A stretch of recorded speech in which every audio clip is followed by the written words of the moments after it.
Have you ever done or seen this on the internet before? Hi, I'm new to J-pop. Are there any artists that you recommend? Post. And then...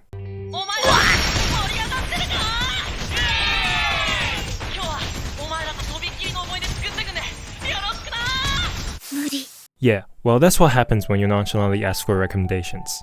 Most fans will go above and beyond to make their perfect list of artists or songs.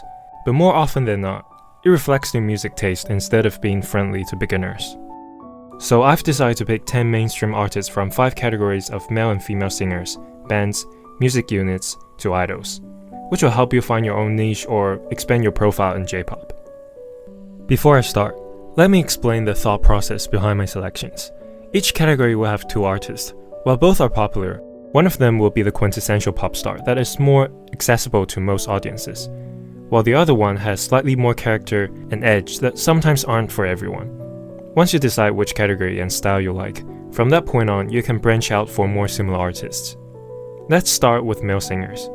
Yonezu Kenshi has been the most popular male solo artist in J-pop for the past decade, and arguably the most popular ever considering male solo artists has always been a rare breed in J-pop. Yonezu is, in my opinion, the icon of modern J-pop due to his status in both mainstream and subculture, i.e. anime and Vocaloid. He has massive hits like Lemon and Hairo to Ao with Suda Masaki that capture the whole nation's heart, while also creating anime songs like Fireworks with Daoko for the anime movie Fireworks, Peace Sign for My Hero Academia, and most famously, Kickback by Chainsaw Man. These are all popular anime songs on a global level, so no matter what kind of J-pop you're looking for, there's most likely something that'll match your taste in his discography. The second male singer is Fujikaze. Fujikaze is carving his own path in J-pop, and the success he's enjoyed so far is also one of a kind. From the global hit Shinu no ga Iwa to his sound and lyricism, which is like no other, Fujikaze is a great representation of the uniqueness of J-pop. But being unique and different means he might not be for everyone. As a matter of fact, there are some who dislike his performance style. Personally, I love his music, but there's no right or wrong in taste, so I won't deny that maybe you just don't vibe with his music, which is absolutely fine. Moving on to bands. What, did you think I was going to talk about female singers next? Of course I'm going to save the best for last. The first band is Mrs. Green Apple. Mrs. Green Apple has been the most popular artist in Japan for a couple of years now. They may not be as popular internationally due to the lack of anime hits. However, in Japan they backed 4 of the top 10 most streamed songs of 2024. 2 of them weren't even released in 2024. If I had to use one word to describe their music, it's gotta be flamboyant. Their music is lively, flashy, and filled with positivity. Adding the lead singer Omori Motoki's gorgeous voice, there's no better artist to go to when you need motivation and energy. But if you prefer songs that are more grounded and chill, their first 3 albums are exactly that.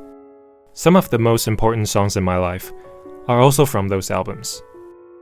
The next band is King Gnu. Now, popularity-wise, Back Number and Official Higadandism should have taken the spot, but they're not that big of an alternative in comparison to Mrs. Green Apple.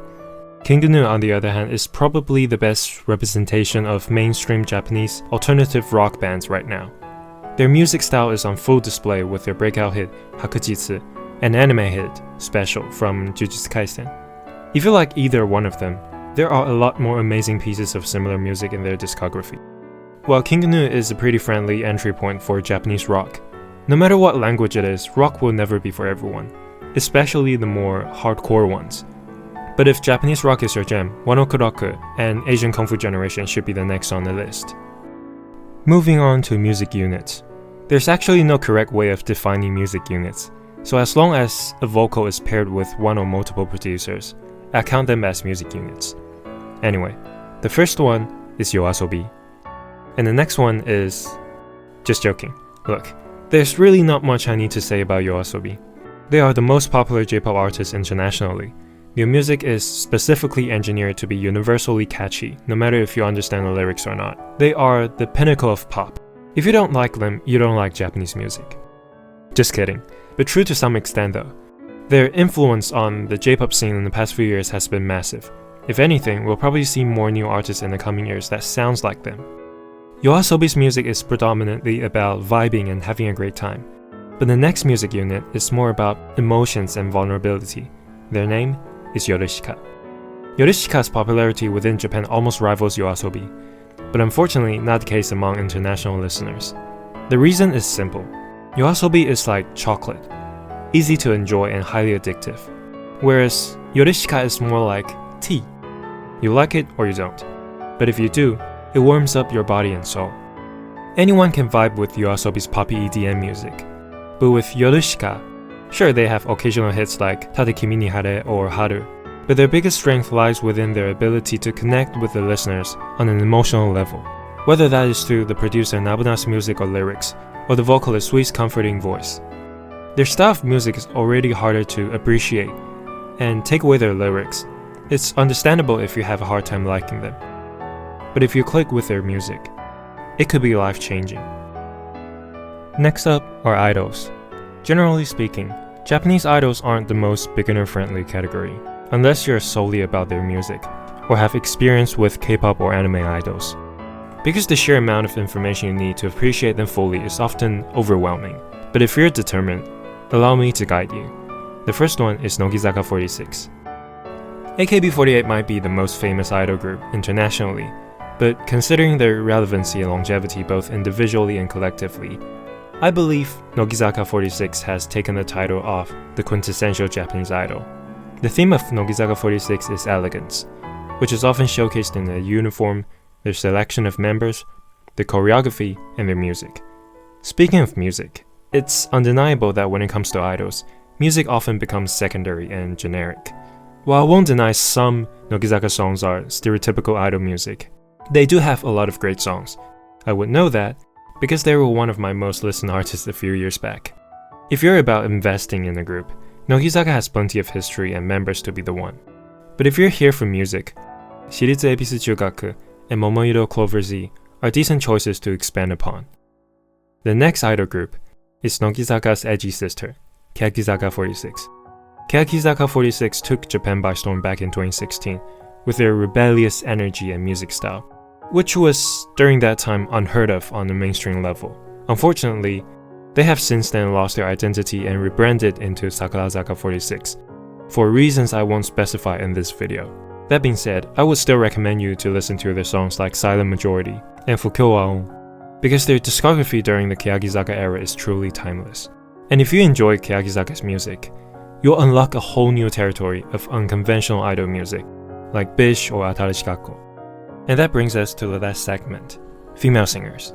The first female singer I'm going to introduce is Aimyon. The most streamed female artist of 2024 in Japan was none other than Aimyon. Ever since her breakout hit Marigold, Aimyon has consistently produced hit songs for Japanese dramas, and it does not get any more mainstream than making drama theme songs in Japan.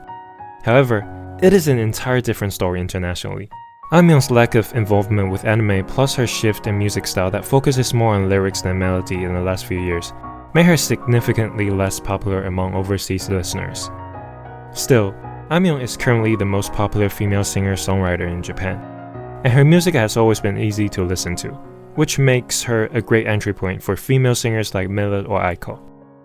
The last artist on the list is, drumroll please, Ado. Yay! Ado is one of the most popular Japanese artists both domestically and internationally. She has been handing out hit after hit since her debut, but what made her the clear-cut #1 female singer internationally was the soundtrack of the One Piece movie, Red. Ado's almost aggressive music style and down-to-earth personality are a breath of fresh air for Japanese artists, especially female artists, due to societal restrictions. Her music and authenticity resonate with tens of millions of people around the world, and her connection with subcultures like Vocaloid and anime makes her more than just an unreachable icon. As popular as Ado is, and as much as I love her, similar to the many other artists I've mentioned in this video, her music is not for everyone. The majority of her songs are intense and rowdy, and her explosive vocal is a constant presence that might understandably be too energetic for some people. This is the end of the list. Now go on whatever streaming platform you use and see if one of the artists I mentioned will become your new favorite. This has been Cushion. See you next time.